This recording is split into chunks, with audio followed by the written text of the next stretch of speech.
ओ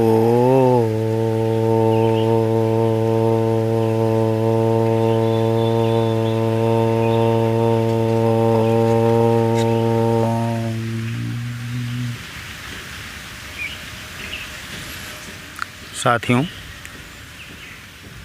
आज मैं आपको बताने वाला हूँ एक बहुत ही महत्वपूर्ण और उपयोगी प्राणायाम, जिसका नाम कपालभाति है। तो साथियों देखिए, कपालभाति करने का सही तरीका क्या है, ये अक्सर लोग बातचीत के दौरान कहा तो करते हैं और अक्सर इसका नाम गलत उच्चारित करते हैं। इसको कपालभाति कहते हैं, लेकिन इसका शुद्ध नाम कपालभाति है। तो साथियों, आज इसी कपालभाति को हम सम्यक रूप से सही ढंग से कैसे करें, आज हम आप लोगों को यही बताने वाले हैं। साथियों देखिए, इसमें आपको हम दो एग्जाम्पल देंगे।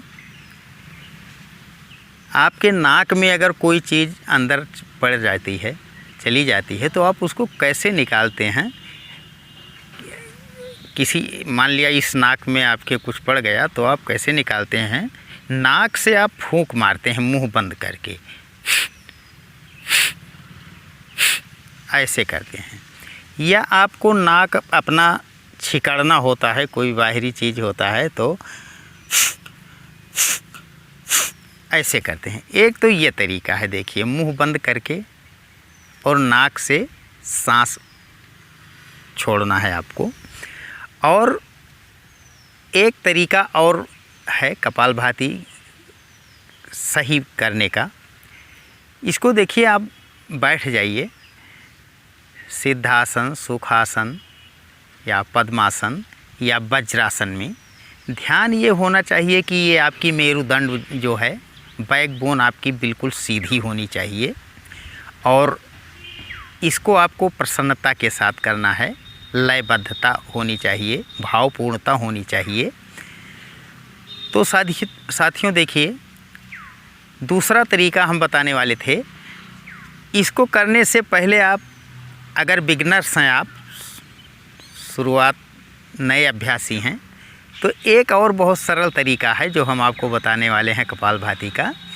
उसमें देखिए, आप बैठ जाइए और आप ये कल्पना कीजिए कि हमारे सामने कोई दीपक जल रहा है और उस दीपक को मुझे बुझाना है, और वो भी मुंह बंद करके नाक से फूंक छोड़कर, सांस छोड़कर उसे बुझाना है।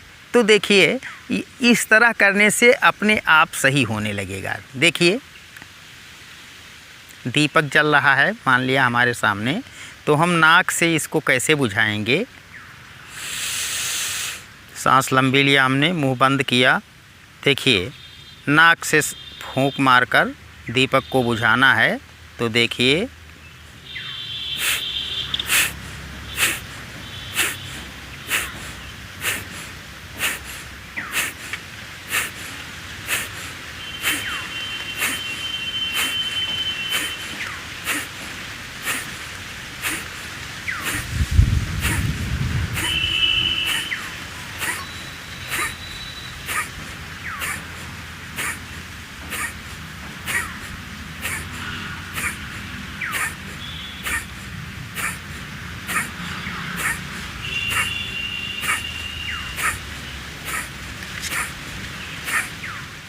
तो ये रहा साथियों कपालभाति करने का तरीका।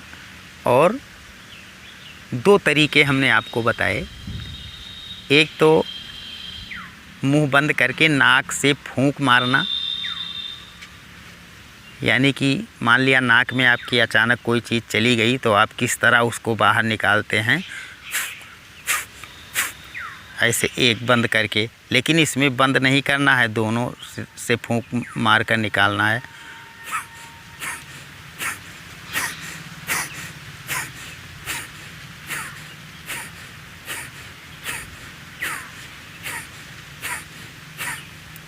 हाँ, तो ये रहा साथियों कपालभाति करने का सही तरीका। और अब हम आपको बताएंगे कि कपालभाति है क्या और इससे हमें फ़ायदे क्या क्या हैं। तो साथियों देखिए, कपालभाति सबसे पहले तो आप ये जान लीजिए कि कपाल का मतलब होता है मस्तिष्क और भाति का मतलब होता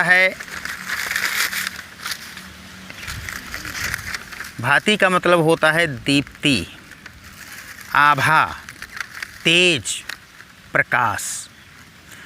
तो ऐसा प्राणायाम जिसको करने से हमारे मस्तक पर एक ओज आ जाए, तेज आ जाए और हमारा मस्तिष्क, हमारा दिमाग तेज़ी से काम करने लगे और हमारा मुखमंडल तेज से बिल्कुल ओतप्रोत हो जाए, उसे कपालभाति कहते हैं। तो साथियों देखिए, कपालभाति से हमें फ़ायदे क्या क्या हैं। कपालभाति समस्त कफ रोगों के लिए सबसे अच्छा प्राणायाम है। चाहे श्वास रोग हो, दमा हो, एलर्जी हो, साइनस हो, इसको 30-30 मिनट बराबर करने से प्रतिदिन, जो कठिन रोग हैं उसमें 30-30 मिनट करना होता है, तो इससे समस्त कफ रोग नष्ट हो जाते हैं और हृदय, फेफड़े एवं मस्तिष्क के समस्त रोग कपालभाति से दूर होते हैं। और ख़ास करके मोटापा, मधुमेह, गैस, कब्ज, अम्लपित्त, किडनी तथा प्रोस्टेट से संबंधित सभी रोग निश्चित रूप से दूर हो जाते हैं। और कपालभाति करने वाले के मुखमंडल पर आप हमेशा उसको शांत पाएंगे, कपालभाति करने वाला, और वो हमेशा प्रसन्न रहेगा। नकारात्मक विचार उसके अंदर से नष्ट हो जाते हैं और सकारात्मक विचारों का उदय होता है और डिप्रेशन आदि रोगों से छुटकारा दिलाता है ये कपालभाति प्राणायाम। और इसका खास काम है, हमारे जो 8 चक्र हैं शरीर में, अष्ट चक्रा नवद्वारा देवानाम पूरयोध्या, तो जो 8 चक्र हैं, इन चक्रों का शोधन हो जाता है। मूलाधार से लेकर सहस्रार चक्र का शोधन हो जाता है, जिससे एक दिव्य शक्ति का संचरण होने लगता है। इस प्राणायाम के करने से आमाशय, आग्नेयाशय, यकृत, प्लीहा, आंत, प्रोस्टेट, किडनी का आरोग्य विशेष रूप से बढ़ता है। दुर्बल आंतों को सबल बनाने के लिए भी यह प्राणायाम सर्वोत्तम है। कब्ज जैसा खतरनाक रोग इस प्राणायाम के नियमित रूप से लगभग 5 मिनट तक रोज करने से समाप्त हो जाता है। हार्ट के ब्लॉकेज खुल जाते हैं, मोटापा कम हो जाता है और डायबिटिक जो लोग हैं वो नॉन डायबिटिक हो जाते हैं। तो साथियों, और कपालभाति को हमारे गुरुदेव बाबा रामदेव जी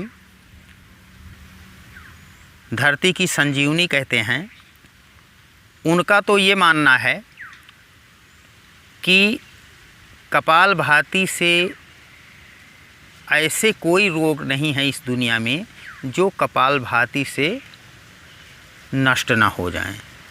तो कपालभाति एक बहुत ही महत्वपूर्ण अद्भुत प्राणायाम है और इसको मैं ज़्यादा नहीं कहूँगा। यदि कम समय मिल रहा है आपको तो मात्र 5 मिनट सुबह सुबह कपालभाति और इसके साथ 5 मिनट भस्त्रिका, 10 मिनट का समय आप लोग अगर दे दें अपने शरीर के लिए,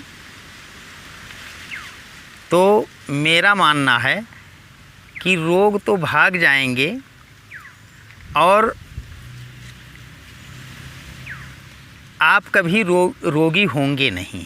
जो रोगी हैं उनकी तो व्याधि हट जाएगी, धीरे धीरे समाधि की तरफ हो बढ़ेंगे, और जो स्वस्थ हैं वो आजीवन स्वस्थ ही रहेंगे, उनको बीमारी होगी नहीं। तो आप स्वस्थ रहें, व्यस्त रहें, योगी बने, निरोगी बने, इसी शुभकामना के साथ आपसे लेंगे विदा। अगले वीडियो में पुनः आपसे मुलाकात होगी, तब तक के लिए नमस्कार।